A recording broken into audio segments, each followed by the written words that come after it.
Bismillahirrahmanirrahim. Assalamualaikum warahmatullahi wabarakatuh.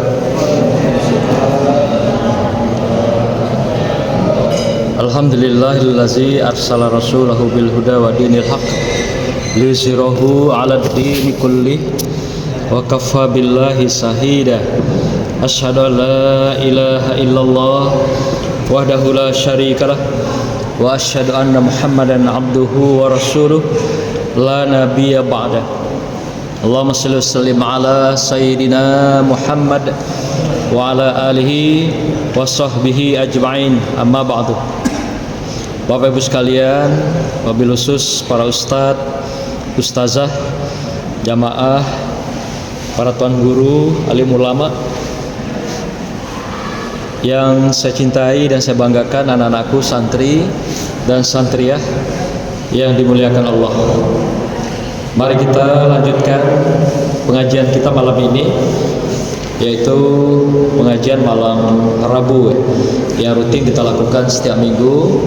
Dan malam ini kita akan masih melanjutkan kajian tentang akhlak yang kita kutip dari buku Sima'il Muhammadiyah, yaitu tentang sikap dan perilaku Rasulullah, tentang akhlak Rasulullah di sepanjang kehidupannya. Inilah kitab yang kita pakai untuk pengajian akhlak kita.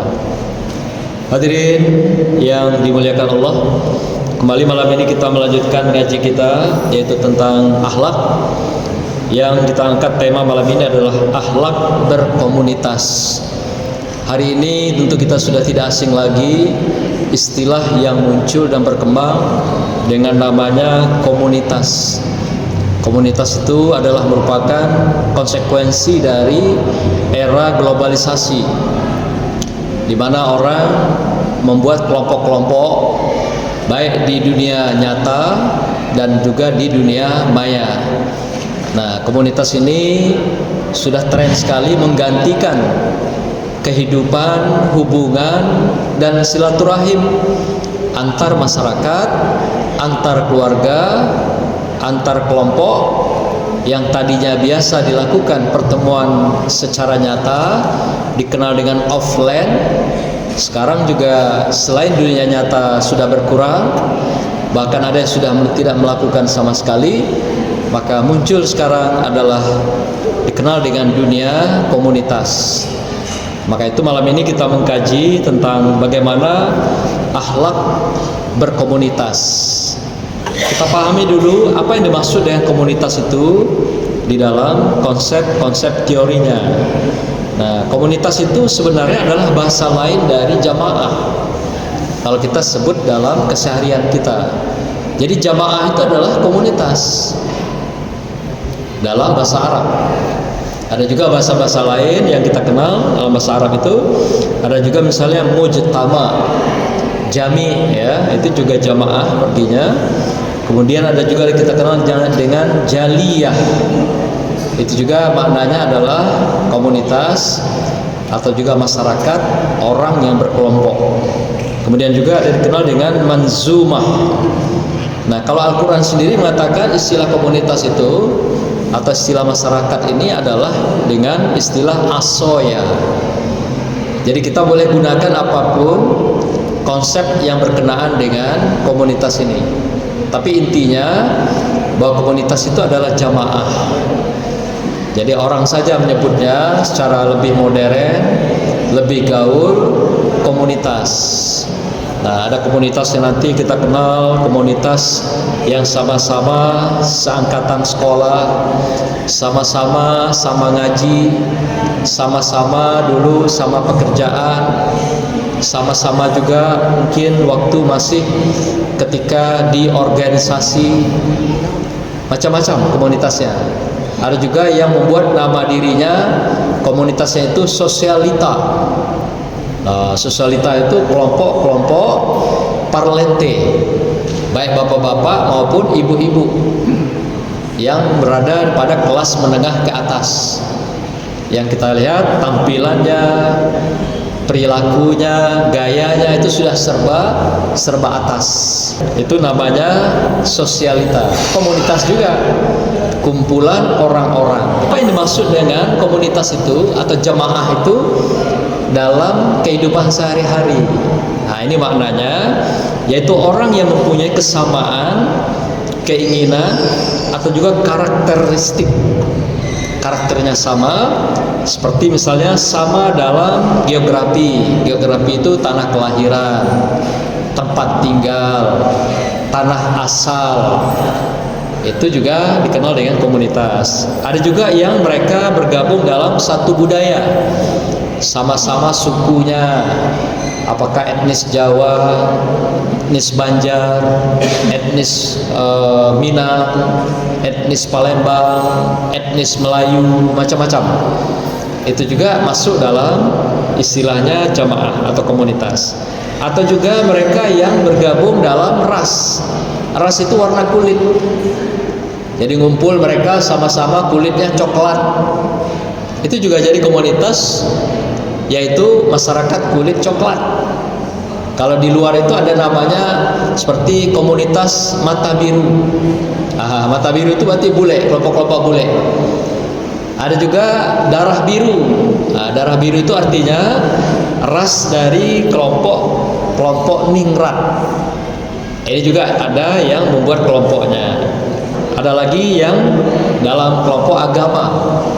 Kalau di Indonesia ini tentu agama-agama yang ada, seperti 6 agama di Indonesia. Inilah yang berkumpul dalam satu komunitas, kelompok masyarakat yang ada dalam masyarakat kita secara keseluruhan. Atau juga mereka tergabung dalam kelompok sosial. Ada politik, ekonomi, pendidikan, atau juga organisasi, baik organisasi Islam dan sebagainya. Nah, itu namanya adalah komunitas. Kemudian Bapak Ibu sekalian, dalam sebuah hadis Rasulullah mengatakan nanti ketika wafat kita akan tergantung di akhir kehidupan kita itu tentang apa yang kita biasa lakukan. Jadi kalau kita biasa menghadiri majelis taklim, nanti itulah yang diputar oleh Allah ketika kita sakaratul maut itu. Kalau kita hobinya, kita rajin menghadiri majelis taklim, akan diputar. Apa yang kita lakukan sekarang itu saat sakaratul maut. Demikian juga bagi kita yang sukanya biasanya mengaji Al-Quran, menghafal Al-Quran, mensiarkan Al-Quran, itu pun nanti saat sakaratul maut akan diputar kembali dalam kehidupan kita di saat-saat akhir kehidupan itu. Kemudian ketika sudah wafat, setelah kita mati, kemudian masuklah ketika hari berhisab, maka singkat cerita, setiap kita akan mencari teman-teman kita masing-masing. Sekiranya Bapak Ibu nanti ada yang ditakdirkan masuk surga, insya Allah semuanya masuk ya, ya Bu. Semua masuk surga ya, insya Allah. Nah, tahu-tahu waktu ibu-ibu ini ngumpul pengajian ya, yasinan, ada di antara ibu-ibu itu yang dado, yang tidak berkumpul dengan ibu-ibu yang masuk surga. Saat itu nanti ibu-ibu boleh mengajukan kompensasi, boleh mengajukan permohonan pada Allah. Ya Allah, kemana teman aku kemarin si Fulan, yang kami sama-sama ngaji, sama-sama menghafal Quran, sama-sama menamatkan Quran 1 juz 1 minggu, kok tidak ada di sini? Kata ibu-ibu atau bapak-bapak. Lalu kita diberikan izin nanti, kalau gitu coba kamu cari teman kamu, mungkin kececer di jalan, atau mungkin belum dieksekusi, diputuskan, atau lah masuk neraka kata Tuhan. Maka Allah berikan kesempatan ibu-ibu menjemput temannya di neraka itu, dibawa masuk ke surga. Nah, ini kata Rasulullah. Jadi ketika kita berteman dengan orang-orang yang soleh, yang baik, mana tahu satu ketika di antara teman kita itu ada yang dihukum dan ditakdirkan masuk neraka, kita diberikan kesempatan oleh Allah menjemput teman kita itu untuk masuk ke surganya Allah. Tapi dengan catatan, teman kita itu memang sama-sama pengajian, sama-sama kita menghatamkan Quran, sama-sama kita beramal soleh, sama-sama kita berbuat kebajikan dan perbuatan yang baik yang dinilai oleh Allah Subhanahu wa taala. Jadi kita diberikan kesempatan menjemput kawan kita itu nanti. Nah, oleh karena itu kata Rasulullah, dua hal ini akan kita alami dalam perjalanan hidup kita. Pertama, ketika di akhir hayat kita akan diputar kembali. Apa kebiasaan kita dalam hidup, itulah yang muncul nanti saat sakratul maut. Jadi kalau kita hobinya setiap hari kebiasaannya main gaplek, mati misalnya, itu gaplek itu muncul nanti di otak itu ya. Atau main kartu 20, bergantung pula kuping dan lehernya tuh pakai helm. Itu terbayang-bayang nanti itu. Ketika malaikat pencabut nyawa datang, diputar itu kartu 20 itu dengan helm yang dipasang di kepala dan digantung di kuping itu. Maka itu kurangi ya Pak Ibu sekalian. Kalau Ibu tidak ada lah main kartu 20 dah. Bahari ini tren ini judi online katanya gitu ya. Ada yang tidak main gaplek, tidak main kartu 20, tapi dia main judi online. Kayak main kasino itu, dia bisa masang di situ. Dan hari ini terindikasi luar biasa. Transaksi judi online itu malah sudah sampai ke lembaga terhormat kita, lembaga Dewan Perwakilan Rakyat. Jadi hampir semua daerah, tadi saya lihat di video itu, hampir semua provinsi, bahkan sampai tingkat kecamatan, RT bahkan, judi online itu sudah menjadi tren kebutuhan hari ini. Nah, jadi judi ini nanti kalau itu menjadi kebiasaan kita, kalau biasa main game, kalau biasa juga ngumpat, ghibah, itulah nanti yang akan diputar oleh Allah SWT di mata kita dan didengarkan di telinga kita saat-saat kita sakratul maut. Kita diminta carilah teman yang bisa membawa kita kepada kebaikan. Carilah teman yang bisa membawa kita pada kesolehan. Jangan cari teman yang ngajak kita main judi online, main gaplek, main kartu 20. Mulailah kita tinggalkan. Ingat akan kematian, bahwasanya nanti ketika mati kita akan diputar semua apa yang sudah kita lakukan selama kita hidup di dunia ini. Bapak Ibu sekalian, bagaimana konsep tentang akhlak itu di dalam Al-Quran? Bagaimana akhlak itu secara berkomunitas, bermasyarakat, bergaul, berkelompok dengan kelompoknya masing-masing. Termasuk juga komunitas itu adalah lingkup bertetangga. Di dalam komunitas kita berjamaah di masjid, itu termasuk adalah juga komunitas Masjid Al-Hasanah. Komunitas ini diantaranya kita temukan dalam Al-Quran surah Ali Imran misalnya, ayat 103. Di sana sudah tertulis yaitu wa'tasimu bihablillahi jami'a wala tafarraqu. Ini yang pertama, Allah ingatkan kita bahwasanya hendaklah kamu menjalin bihablillahi jami'a, menjalin ikatan hubungan dengan tali Allah. Ketika kita menjalin hubungan dengan Allah, artinya kita adalah menjalin hubungan dengan sesama manusia. Karena ujung ayat ini nanti diceritakan adalah wala tafarraqu. Setelah daripada larangan Allah bercerai-berai itu, wa'tasimu bihablillahi jami'a wala tafarraqu. Berpegang teguhlah kamu semuanya dengan agama Allah ini. Artinya siapa itu? Dia tegaskan pada kita semua. Dan wala tafarraqu, jangan kamu berpecah belah, jangan kamu bercerai-berai. Inilah diminta oleh Allah. Kenapa? Kalau bercerai-berai itu akan merugikan kamu, dan itu kamu akan kembali pada kehidupan yang lama, yang dulu, yaitu kehidupan pada masa jahiliyah. Jadi kehidupan jahiliyah itu penuh dengan perpecahan, penuh dengan konflik, penuh dengan pertikaian, penuh dengan gosip, penuh dengan intrik, fitnah, dan adu domba. Sehingga siapa yang kuat, dialah yang tampil di depan berkuasa. Ingatlah kamu akan nikmat Allah, bahwasanya dulu kamu itu iskuntum a'daan, kamu dulu itu terpecah belah, kamu itu berada di jurang kehancuran, kamu itu dulu berada dalam konflik. Yang kuat bertahan dan berkuasa, wanita saling rebutan. Siapa yang menguasai dengan kekuatan fisiknya, dialah menguasai dunia ini. Termasuk juga dia bisa merampas hak-hak dan milik orang lain semaunya. Begitulah kehidupan jahiliyah. Maka itu dikatakan bahwa iskuntum a'daan, kamu dulu itu iskuntum a'daan, berada dalam perpecahan, berada dalam konflik, berada di dalam berbagai pertikaian.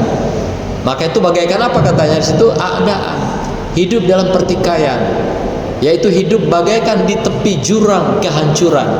Setiap saat kita bisa dilempar dengan kehancuran itu. Maka itu dikatakan di ujung lagi ayat ini, fa'alafa baina qulubikum fasbahtum binikmatihi ikhwana. Dan bahasanya dari keadaan perpecahan konflik itu kami hantarkan, yaitu menuju apa? Satu nikmat.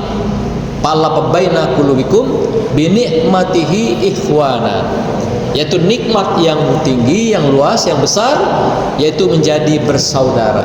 Jadi dari a'daan menuju ikhwana, dari perpecahan, konflik dan adu domba, dari tepi jurang kehancuran menjadi persaudaraan. Itulah nikmat yang luar biasa. Jadi ketika kita bersaudara, bersahabat di dalam satu kelompok komunitas, itu sebenarnya nikmat. Kita berteman, bertemu kawan, saling tersenyum, tertawa, itu nikmat. Karena betapa banyak orang yang nggak bisa senyum, ibu-ibu, nggak bisa tertawa seperti ibu-ibu sekarang. Banyak gawenya cemberut saja, gawenya hanya merenung saja gitu. Nggak bisa tertawa, nggak bisa tersenyum, karena pikirnya galau, karena hatinya kacau. Ini yang sebagian daripada saudara-saudara kita. Makna berkomunitas adalah bagaimana membangun kenikmatan itu, persaudaraan itu. Apakah lingkungan rumah kita sendiri, lingkungan keluarga kita, dimanapun jamaah itu, inilah fungsinya kita membangun persaudaraan itu, ikhwana. Dan itu nikmat. Ketika seorang kehilangan seorang sahabat, teman, berkelahi dia misalnya, atau konflik, satu orang itu sudah terlalu banyak. Kalau kata filosof mengatakan satu orang musuh kita konflik itu udah kebanyakan dibandingkan dengan 1000 orang teman.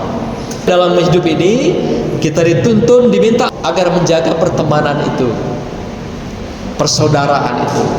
Karena dalam pertemanan, persaudaraan itu ada rahmat, ada kasih sayang Allah yang akan mengalir, ada berokah, ada kebaikan-kebaikan yang akan Allah tambah selalu di dalam kehidupan kita. Ini nikmat yang luar biasa diberikan Allah, yang selain daripada dalam bentuk harta benda, tapi adalah kenikmatan hati nurani, kenikmatan dalam kita berpikir, merasa dalam kehidupan kita. Kemudian Allah juga memberikan ingatan pada kita, masih dalam surah Ali Imran ayat 112. Barang siapa yang meninggalkan persahabatan itu, pertemanan itu, dengan kelompoknya, dengan komunitasnya, dengan jamaah, atau dia lari dari kelompok itu, dia lari dari komunitas itu, dengan kata lain dia menarik diri dari kelompok, masyarakat, lingkungan dan sebagainya, atau jamaah itu, apa ancaman Allah? Adalah duribat alaihimuz zillah. Satu sisi ingatan, kedua ini juga merupakan ancaman sebenarnya dari Allah SWT kepada kita semua yang mengabaikan tentang betapa pentingnya daripada persahabatan, pertemanan dalam sebuah komunitas itu. Ditimpakan kamu kemalangan dan musibah, dimanapun kamu berada di muka bumi Allah ini. Sekiranya kamu melepaskan, meninggalkan persahabatan, pertemanan di antara komunitas atau masyarakat itu. Ainama sukipa illa, kecuali bagi kamu yang tetap mempertahankan, yaitu bihablim minallah wa hablim minan nas, yaitu hubungan ketaatan kita ibadah dengan Allah, dan juga hubungan kemanusiaan, silaturahim dengan sesama manusia. Siapa yang memutuskan silaturahim, bahkan juga dalam hadis yang lain, malah itu dia tidak diberikan kesempatan oleh Allah SWT mencium surga. Nah, yang tadi siapa yang menjaga silaturahim dalam jamaahnya, dia malah boleh menjemput temannya. Kalau sekira teman itu di neraka, jemput, silakan temanmu itu bawa ke sini, ke surga, kata Allah. Tapi barang siapa yang memutuskan silaturahim itu, ada lagi ancaman Allah, mencium surga pun mereka tidak boleh. Nah, kalau ayatnya dikatakan barang siapa yang memutuskan hubungan itu, baik hubungan ketaatan dengan Allah atau juga hubungan silaturahim dan kekerabatan dengan sesama kelompoknya, dengan manusia lainnya, maka Allah timpakan musibah kepada kita dimanapun dan kapanpun kita berada. Inilah Allah ingatkan pada kita betapa pentingnya menjaga berbagai hal yang berkenaan dengan menjaga silaturahim dan juga hubungan kekerabatan antar, atau dikenal dengan komunitas ini. Jadi Allah sudah mengingatkan, jagalah hubungan tadi agar kamu tidak menjadi orang-orang yang berada di tepi jurang kehancuran. Jadi siapa yang melepaskan hubungan kekerabatan tadi, kemanusiaan itu, atau dengan kata lain dia lari meninggalkan jamaahnya, maka Allah akan antarkan dia ke tepi jurang kehancuran. Tapi siapa yang mau mempertahankan hubungan itu dengan jamaahnya, maka dia akan berada pada suasana nikmat yang besar, yaitu ikhwanan, bersaudara, dan itu Allah berikan rahmat dan berkahnya. Nah, yang kedua, barang siapa yang melepaskan hubungan kekerabatan itu, ditimpakan musibah. Dan yang ketiga di sini adalah selain kita menjaga hubungan itu, tapi juga kita diminta untuk bisa saling berbagi. Wallazina yunfiqu fis sarra wad darra, kata Allah dalam surah Al-Imran ayat 134 ini. Artinya mereka yang beriman, mereka akan mengeluarkan sebagian dari hartanya dengan melakukan infak, sedekah, wakaf dan sebagainya kepada orang yang membutuhkan atau yang meminta-minta. Ini salah satu yang ditagih pada kita, bagaimana membangun hubungan kekerabatan itu, baik dalam keadaan sarra, lapang, ataupun darra, baik dalam keadaan lapang ataupun sempit. Artinya kalau kita bersedekah, berinfak dalam keadaan lapang, itu biasa di hadapan Allah. Tapi kalau dalam keadaan sempit, tapi kita bersedekah, itu luar biasa. Nah, maka itu Allah minta pada kita, walaupun dalam keadaan berada atau dalam keadaan papa, kesulitan, kamu tetap diminta oleh Allah mengeluarkan sebagian daripada apa yang ada dalam diri kamu. Apakah harta benda kamu, materi, apakah ilmu pengetahuan kamu, apakah jasad kamu menolong orang lain, dan sebagainya. Inilah yang diminta Allah pada kita semua, agar kita mengeluarkan hak-hak orang lain yang ada dalam diri kita dalam bentuk apapun, baik dalam keadaan lapang maupun dalam keadaan sempit. Apalagi Allah minta dalam ayat ini kepada kita semua, setelah adanya kita diminta mengeluarkan sebagian harta kita, kemudian kita minta juga wal kaziminal ghaiz, dan hendaklah kamu menahan amarah kamu dengan saudara kamu. Ya, hendaklah menahan amarah. Rasulullah pernah ditanya dalam sebuah kesempatan oleh sahabat, ya Rasulullah, apakah puncak tertinggi dari ibadah ketaatan pada Allah itu? Berikan pada kami apa yang harus kami lakukan. Rasulullah mengatakan, la tahdab, La tahdab artinya jangan marah, jangan emosi ya.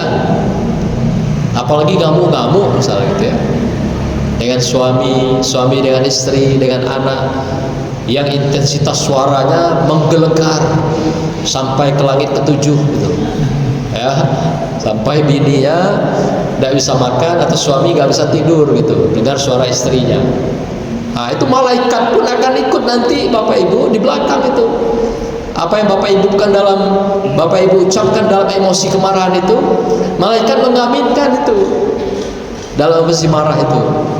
Dan jin, setan, iblis bertepuk tangan. Lanjutkan.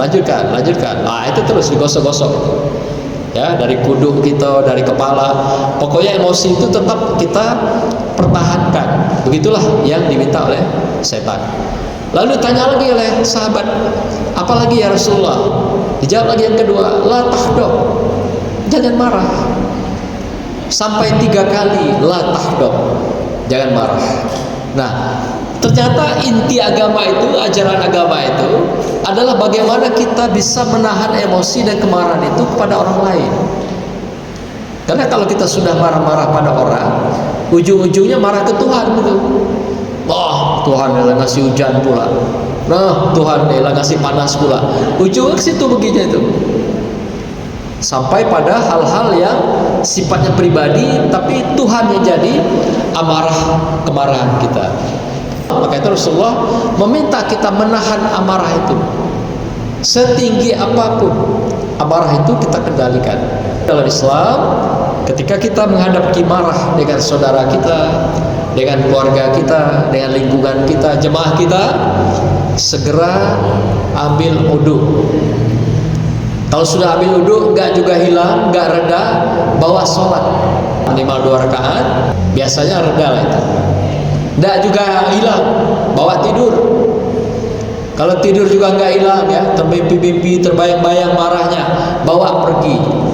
Tinggalkan orang yang sedang penyebab sumber kemarahan kita itu. Itulah kiat yang kita lakukan agar kita tidak larut di dalam berbagai pertikaian dengan nafsu kita, nafsu amarah. Karena nafsu amarah itu memang kerjanya begitu, menggoda agar manusia marah-marah. Kalau sudah marah-marah, berarti akalnya hilang, hatinya hilang, imannya pun tumbang dalam kehidupan. Ini keinginan iblis, keinginan setan yang selalu was-was itu, yuwaswisupi sudurin nas, berbisik di dalam kesadaran manusia setiap saat agar berada dalam kemarahan dan nanti sama-sama dengan mereka menjadi jamaahnya, yaitu kekal di dalam neraka jahanam. Yang ketiga, apa Allah minta dalam ayat ini dengan saudara kita, komunitas kita, jamaah kita adalah wal afina anin nas, yaitu Allah minta kita mengikhlaskan, memaafkan saudara kita. Mungkin ada yang kesalahan, mungkin ada yang salah ucap, salah buat, salah perilaku, tindakan, ikhlaskanlah. Kalau Rasulullah memberikan sunnah pada Ummi Aisyah, yaitu ketika kita tidur di malam hari, sebelum mata terlelap, agar kita mengikhlaskan, memaafkan semua makhluk yang pernah berhubungan dengan kita siang harinya atau hari-hari sebelumnya sampai umur kita pada malam itu. Kenapa? Karena ketika kita tidur, kita akan menghadapi kematian. Dimatikan oleh Allah kita, tidak lagi dibangunkan nanti waktu subuh atau fajar. Maka kita sudah siap menghadapi kematian itu, sudah mengikhlaskan semua makhluk di dunia ini yang pernah berhubungan dengan kita. Ketika kita mendoakan mereka, maka para malaikat itu mengaminkan kita agar juga minta kita diampuni, minta kita dihapuskan dosa-dosanya di hadapan Allah SWT. Nah, terakhir ayat ini mengatakan adalah wallahu yuhibbul muhsinin. Allah sangat mencintai hambanya yang selalu berbuat kebaikan, berbuat kesalehan. Nah, Bapak Ibu sekalian, itulah beberapa di antara dasar-dasar hukum bagaimana kita seharusnya hidup berdampingan dengan komunitas kita agar kita tetap langgeng menikmati dari Allah tentang persaudaraan nikmat yang diberikan pada kita, anugerah yang telah disampaikan pada kita semua. Bapak Ibu sekalian, Rasulullah banyak sekali memberikan contoh-contoh sebagai dasar daripada hukum atau dasar daripada kita melakukan hubungan-hubungan kekerabatan ini, yang kita ambil dari berbagai hadis-hadis yang muktabar. Di antara yang paling puncak, simpul daripada berbagai konsep berakhlak ini atau dalam hubungan komunitas ini, ada 4 hal yang diuraikan oleh Bukhari dan Muslim. Pertama yang diminta pada kita di dalam menjaga hubungan dengan kelompok kita ini, baik masyarakat kita, lingkungan kita, adalah berkata dengan baik. Ini paling diminta pada kita, menjaga lisan kita. Karena sumber daripada kejahatan, sumber daripada berbagai penyimpangan, kejahatan itu adalah dari lisan. Betapa banyak ketika Rasulullah melakukan perjalanan Isra Mi'raj, dia melihat betapa banyak di neraka itu adalah kaum Hawa, wanita. Lalu ditanya, apa yang membuat mereka ini banyak di sini? Wahai malaikat Jibril, katakan di situ. Nah, kata malaikat Jibril, kebanyakan mereka ini karena tidak bisa memelihara lisannya dan kemaluannya. Nah, ini yang ditemukan dalam Isra Mi'raj itu. Jadi ini yang menjadi sumber pertama. Ternyata pintu-pintu seorang melakukan kemaksiatan, kejahatan, kezaliman itu awalnya dari lisan. Dari sanalah merambah pada perbuatan dan tindakan-tindakan yang lainnya. Yang kedua adalah diingatkan kita di dalam kelompok dan masyarakat ini agar kita meninggalkan hal-hal yang tidak manfaat. Jadi hal-hal yang tidak bermanfaat, ngerumpi, ngumpul-ngumpul yang tidak jelas, berghibah, ya. Nah, biasanya ada di antara kita yang suka seperti ini. Ngumpul pasti ngomongin orang. Ujung-ujungnya nanti fitnah gitu. Ini diminta kita ditinggalkan. Jadi kalau tidak bermanfaat, lebih baik ditinggalkan dan tidak dijadikan tempat komunitas kelompok itu tempat kita untuk melepaskan hasrat-hasrat kita yang mengarah pada kezaliman dan kejahatan. Ini diingatkan kita semua, tinggalkan hal yang tidak perlu. Mendingan kita ngaji, mendingan kita nonton YouTube, ceramah, dakwah, dan berbagai kisah-kisah yang hari ini sangat mudah kita temukan di lingkungan kita atau media kita. Kalau anak-anakku sekalian, daripada hal yang tidak manfaat, tentu menghafal adalah hal yang lebih baik. Atau juga murajaah, menyetorkan hafalannya. Inilah waktu-waktu yang sangat-sangat berharga di dalam masa-masa usia belajar yang sedang Anda lakukan sekarang. Yang ketiga, apa dikatakan? Puncak daripada hubungan komunitas ini adalah jangan marah. Tadi la tahdab. Barang siapa yang marah, itu adalah pintu-pintu untuk mengantarkan seseorang kepada kezaliman, kejahatan, dan juga berbagai kemaksiatan yang lain. Yang keempat diminta kita adalah mencintai saudara kita dalam keluarga, dalam kelompok, dalam masyarakat, dimanapun dan kapanpun kita berada. Inilah pesan-pesan yang diberikan Rasulullah kepada kita supaya kita menjaga hubungan-hubungan kekerabatan ini dengan baik, sehingga kita sampai akhirnya nanti berpisah di dunia ini. Kemudian juga kita akan saling membawa keluarga kita, saudara kita menuju Allah dengan husnul khotimah. Baik di dunia kita menjaga hubungan silaturahim itu, sampai di akhirat kita pun diberi kesempatan untuk ketemu kembali dengan sahabat-sahabat terbaik kita, jamaah kita di dalam kelompok kita, di dalam lingkungan kita, dan di dalam masyarakat kita. Demikianlah Bapak Ibu sekalian, hadirin anak-anakku yang berbahagia. Semoga Allah ridhai kita, Allah rahmati kita di sepanjang hayat dan kehidupan. Wassalamualaikum warahmatullahi wabarakatuh.